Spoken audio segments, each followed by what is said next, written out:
chinntiú go n-urramaítear dlí an Aontais fud an Aontais is se post Chúirt Bhreithiúnais an Aontais Eorpaigh. Ach Conas a dhéanann si é seo. Tá dhá chuairt le ag an institiúd amháin seo. An Chúirt Bhreithiúnais an Aontais Eorpaigh agus an Chúirt Bhreithiúnais. Tá an Aontais Eorpaigh an Chúirt Bhreithiúnais co-dhéanta de bhreithimh amháin ó gach ballstad den Aontas. Ní éistin gach breithimh le gach ile chás.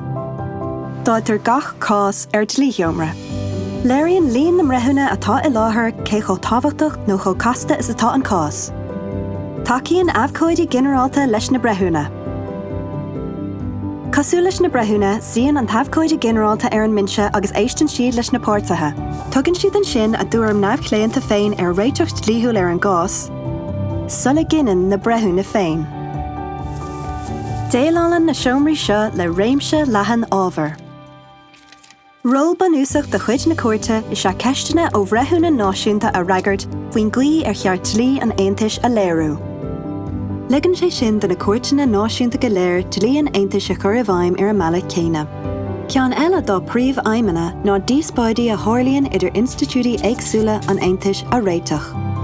Féite an Comisiún Eorpaigh cásanna a thabhairt i gcoinne ballstad freisin a chreideann sé a thabhairí dlí an Aontais. Tá níos mó breithúna ag an gcuairt ginearálta. Síonn siad freisin in lí theomraí de bhéideanna éagsúla ag bra thábhacht agus chastacht an cháis.